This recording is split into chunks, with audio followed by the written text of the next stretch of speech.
Nagtatakam na ba kayo mga kapuso? Iisipin niyo ba na ang mga masasarap na putaheng ito mula sa canned goods o delata?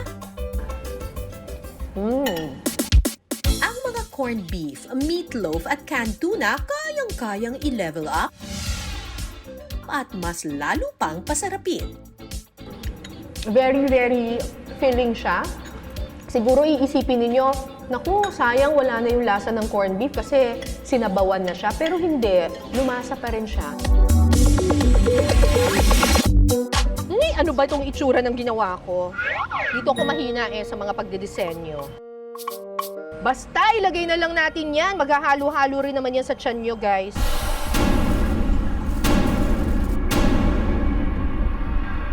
Eto na, tingnan natin.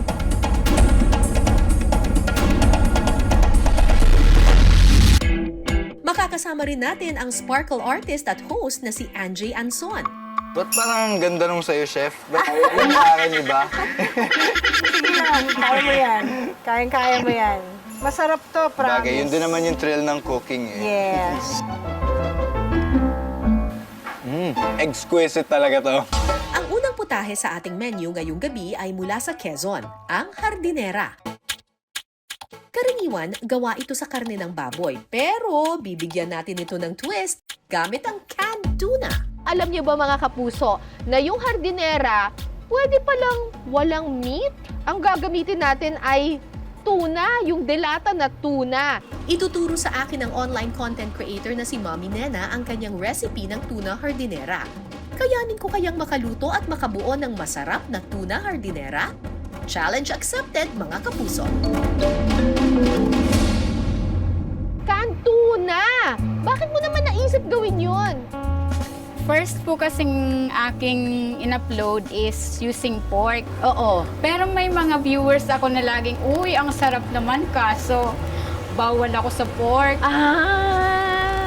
So, nag-isip ako, tuna na lang kaya, baka pwede. So makikita ninyo dito sa ingredients namin wala talagang giniling. Okay, ano pong una natin gagawin, ma'am? Igisa natin itong sibuyas.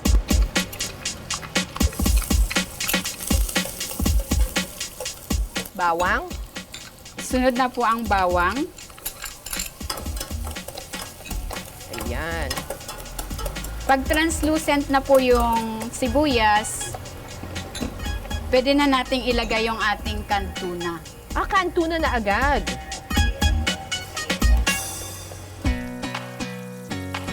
Ano, ma'am? Dudurugin ba? Opo, yung medyo malalaki, pwede nyo pong hati-hatiin. Oo, kasi syempre gusto natin parang ka-texture siya nung giniling. So, makikita ninyo merong mga malalaking bits of tuna. Gigisa lang po natin ito. And then, i-season po natin ito with salt. Lagyan ng salt and pepper.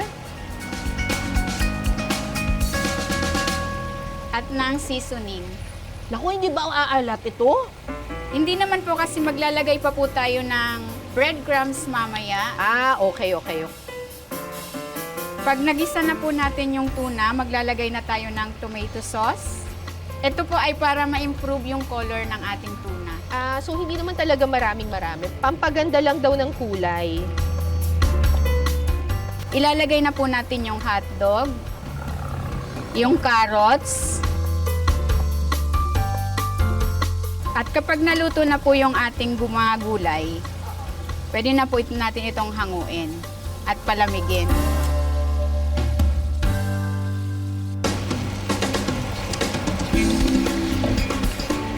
Kulang ng asin, tsaka ng konting paminta.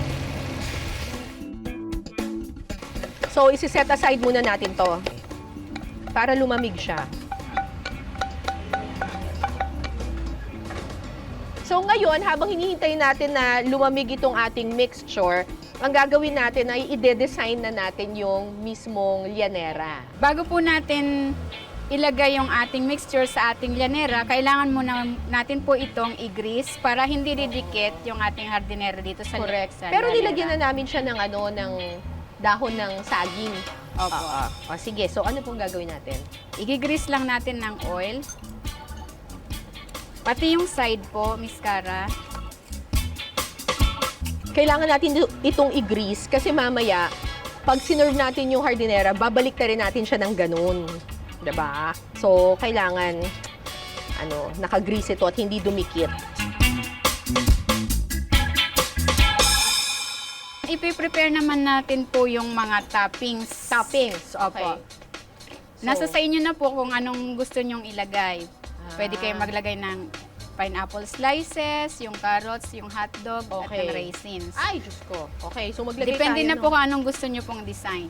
Okay, okay. So, ako lalagyan ko siya ng carrots na, kunyari, parang flower. Flower talaga.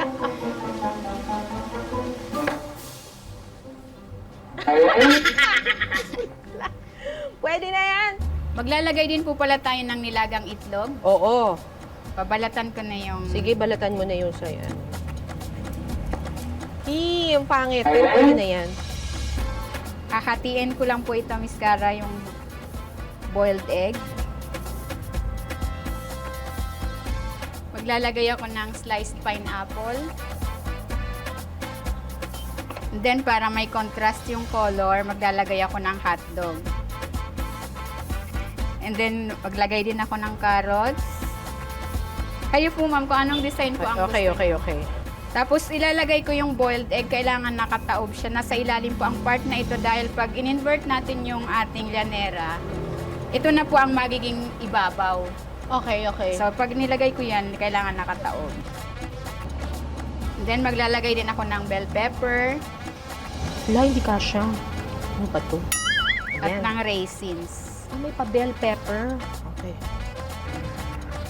Ano ba itong itsura ng ginawa ko? Basta i-design nyo na lang kung ano man ang gusto nyong trip. 'Di ba? Parang may party, oh. Kapag malamig na ang mixture, ready na itong haluan ng iba pang mga sangkap. Ilalagay na po natin itong ating raisins. Ang galing ko na yung ibang raisins dito. Ayoko nang may black sa taas. Gusto ko, siya, festive lang yung colors. Pak! Sunod na ilalagay ang chopped pineapple, grated cheese, at breadcrumbs. At maglalagay din po tayo ng egg. Sana mabuo. Pagkatapos, ilalagay na sa llanera ang hardinera mixture. Kailangan po i-press natin para compact. Ipe-press. Para wala siyang uka-uka.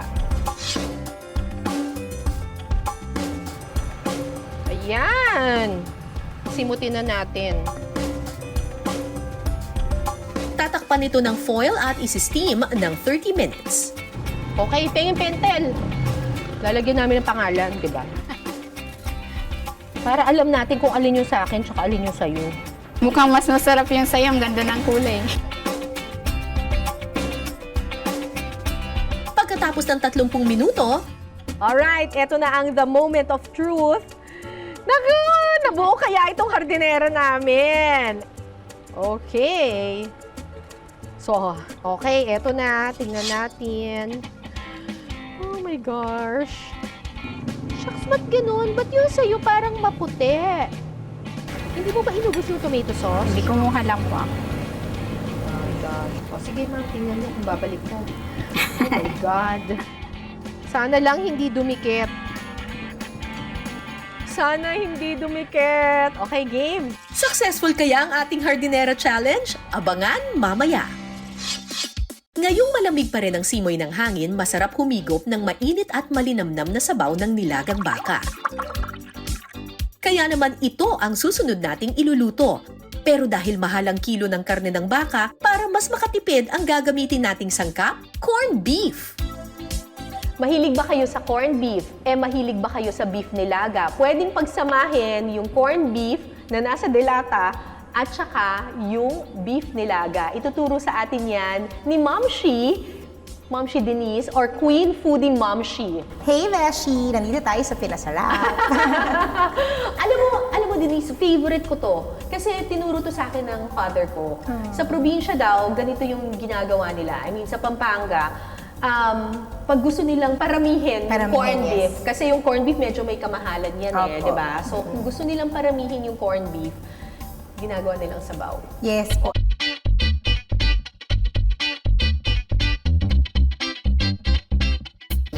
Okay, paiinitin muna natin ang ulo ng kaldero. Okay po, lagyan natin ang mantika. Kaunti lamang kasi mamantika na ang corned beef. So itong recipe na ito, perfect din ito para sa mga medyo nagtitipid. Yes po, diba? tama. Lalo Kasi- ngayon mahal na mga bilihin. Oo. Kayo po ba, Miss Cara, anong inuuna ninyo? Bawang o sibuyas? Team sibuyas ako. Ako po, sarili ko. Inuuna ko po ang aking sarili. Huwag niyo pong kakalimutan yan. Inuuna ko ang aking minamahal. Tama.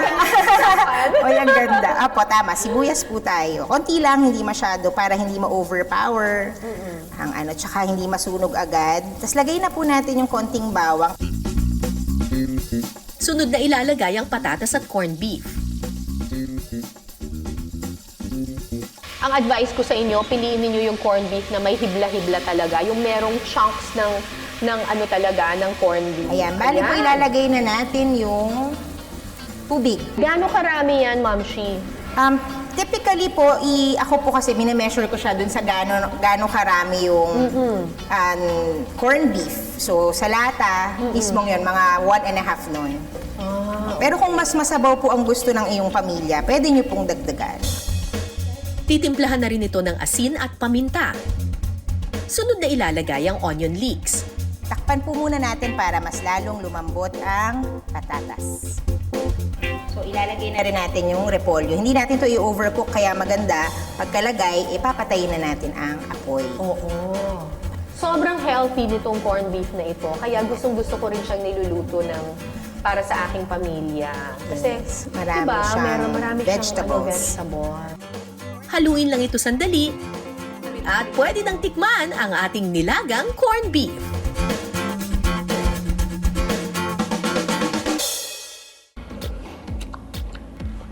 Ang anghang. Yung cabbage niya, yung repolyo niya, may crunch pa ng kaunti. Tapos, saktong-sakto yung lambot ng patatas. Tapos, lasang-lasa mo yung corned beef, pati yung anghang niya. Kasi spicy corned beef itong ginamit namin. Tapos talagang very, very filling siya. Siguro iisipin ninyo, naku, sayang wala na yung lasa ng corned beef kasi sinabawan na siya. Pero hindi, lumasa pa rin siya.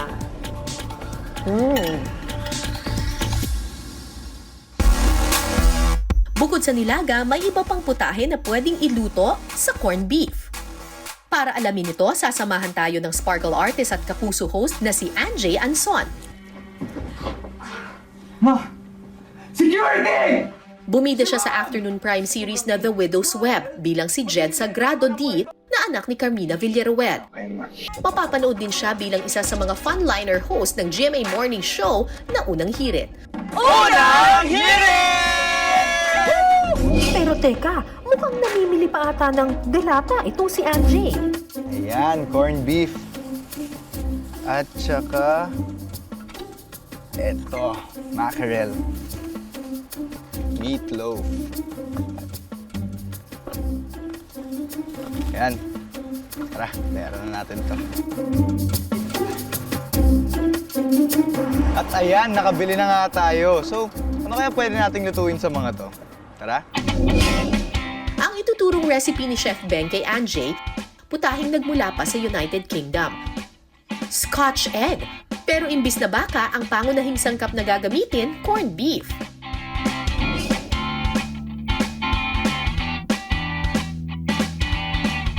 Ito, familiar na familiar kayo dito. Meron tayong bagong recipe tungkol sa corned beef at nandito nga si Chef Beng para turuan tayo kung paano gawin yan. Una, syempre yung ating corned beef, lalagyan lang natin ng flour. Okay, lagay ko na. Hindi na natin si-season ng salt and pepper kasi malinamnam na yung ating corned beef. Now, we will just put a bit of flour para lang mamuo siya. Okay? Yeah. Alright, now we have already the hard-boiled egg. Normally, ang ginagamit kasi sa Scotch eggs, soft-boiled, a bit of a soft-boiled, pero okay na rin yung hard-boiled eggs. Okay, so paano ulit, Chef? Naglalagay ka ng a bit, ganyan kadami. Gusto lang to cover yung hard-boiled egg. Ayan. Yes. And then flat lang natin. Correct. And then Lalagay mo siya sa gitna. And then, press. press a bit lang para hindi tumagos sa ilalim. Tapos, And then? ibalutin mo na siya. Ooh, parang may bago na akong career. gagawin na natin yung breading mixture. Okay na yata yan, no? First, dito muna tayo sa flour. Then, lalagay natin dito sa ating beaten egg. Ayun. Ayan. And then, lalagay natin sa breadcrumbs para mas lalo siyang maging crunchy. Parang nahirapan na ako. Yan. Kaiba, oh? Ba't ganon? Kaya natin yan. Parang pag-iisipan ko pala kung mag-chef din ako. O, Yun diba? na, nakikita ko na. Sabi sa'yo, kaya mo yan. Nagiging okay na siya. Kaya mo yan. Kapag nabilog na ang Scotch egg, pwede na itong iprito. Actually, pareho na natin pwedeng iahon.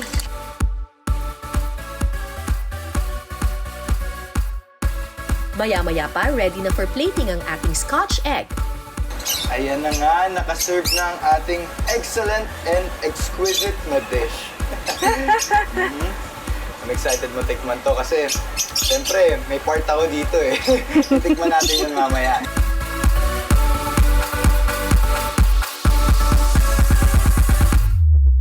So ngayon, tikman na natin ang ating masterpiece.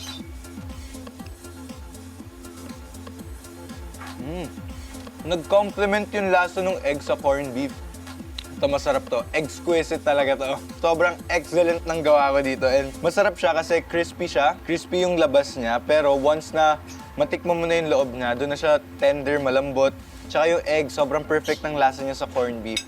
Kaya perfect na perfect siya. Isa pa ako ulit.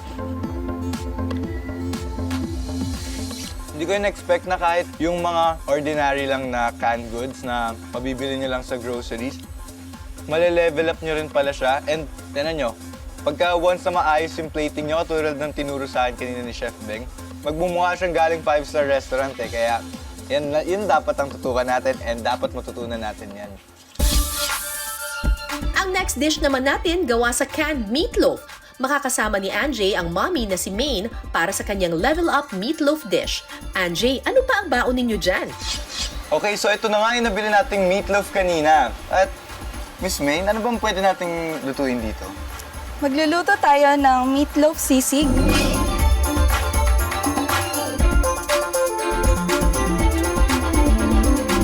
Una, maglalagay lang tayo ng mantika sa pan. So, gaano karaming mantika ang lalagay natin sa pan? Medyo Miss Maine? shallow fry natin siya. Shallow fry natin. Pag mainit na, lagay na natin yung ating meatloaf. Matagal niyo na po bang niluluto yung meatloaf sisig? Actually, nag-start siya nung pandemic kasi maraming pinamimigay na delata from the local government and naisip ko kung paano i-level up yung delata. Kapag crispy na ang meatloaf, pwede nang gawin ng sauce ng sisig. Paghahaluin lang ang mayonnaise, oyster sauce, asukal, garlic powder at paminta. Tapos papainitin na natin yung sizzling plate natin. Tapos lalagay na natin yung ating sibuyas. Tapos ibabalik na natin yung ating finray na meatloaf. Nilagay na natin yung sauce sa ibabaw. Hahaluin lang to. Ayan, I think ready na to. Ayun, mukhang pwede na nga. Mukhang Ready na nagugutom tong na ako. ating meatloaf sisig. Ayan. At ito na nga ang ating meatloaf sisig. Grabe, ang bango. So, grabe, almost 5 minutes lang natin pinrepair to. And tignan nyo naman yung itsura, di ba? Sino ba naman di matatakam dito? So ano, tikman na natin. Let's go!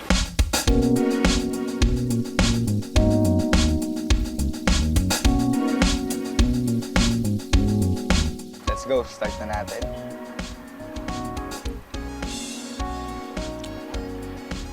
Init-init pa.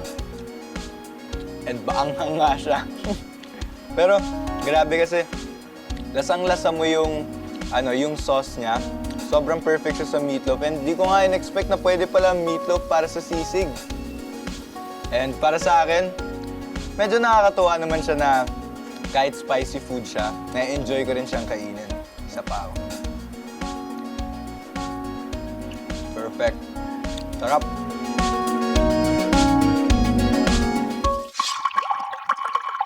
Isa sa mga patok na putahe sa ating mga Pilipino ang pagkaing may gata, lalo na sa isda. Kaya ang susunod nating iluluto, gata na ang sangkap, isda rin pero delata. Ginataang mackerel.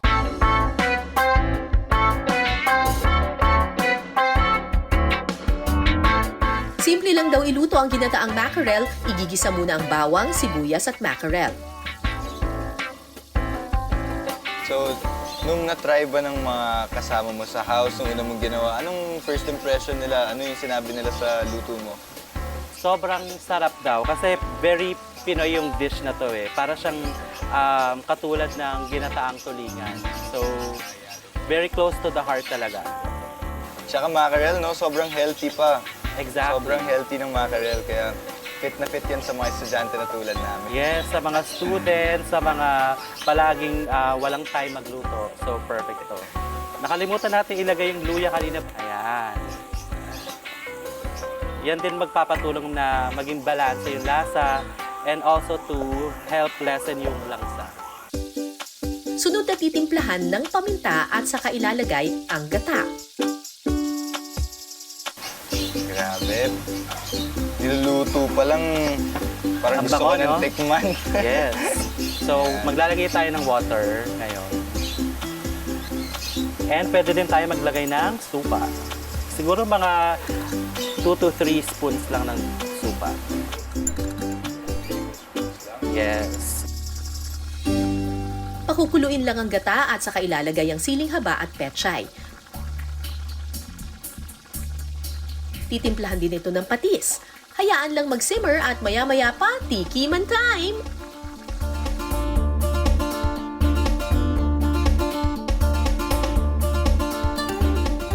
At ayan na nga, luto na ang ating ginataang mackerel. At grabe, sobrang bango naman talaga niya. Parang kailangan ko na ng kanin, chef. Yes. Ikaw na tayo kanin, kain. Subukan Kain natin na. to.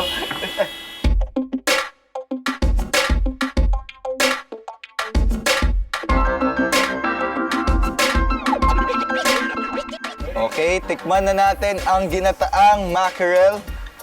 Yan, lagyan naman natin dito.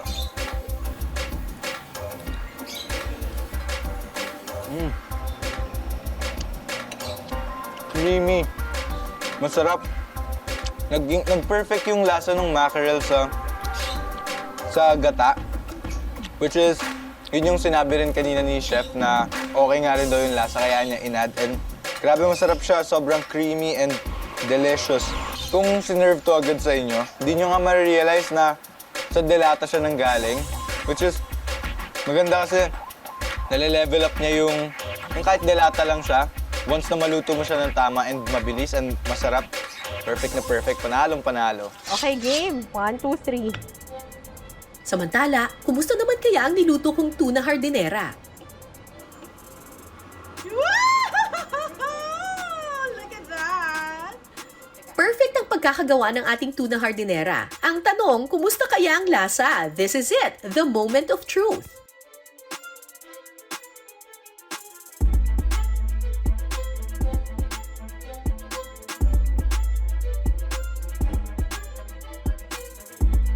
Okay, so eto na, titikman na natin yung hardinera. Kung titingnan mo yung gawa ni Miss Nena, mas maputi siya ng kaunti, mas vibrant yung color nitong gawa ko kasi mas marami akong nilagay na tomato sauce. Pero yung sa kanya, parang mas firm, parang mas nasiksik talaga. So mas nakamolde siya talaga ng maigi. Yung sa akin medyo konting kembot na lang, parang magbubuhagag na siya. Pero mas vibrant yung color pero hindi masyadong perfect yung pagkakamold. Ito perfect yung pagkakamold pero hindi ganun ka tingkad yung kulay. Ang tanong, ang lasa, tikman natin. Remember, ito ay hardinera na gawa sa tuna. Pero pag titingnan mo, hindi mo iisipin na canned tuna ang ginamit. Harap!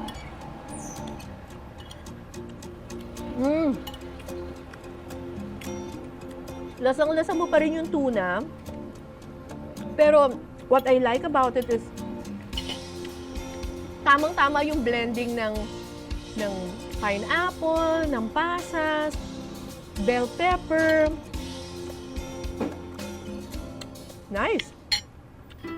Tikman naman natin itong gawa ko.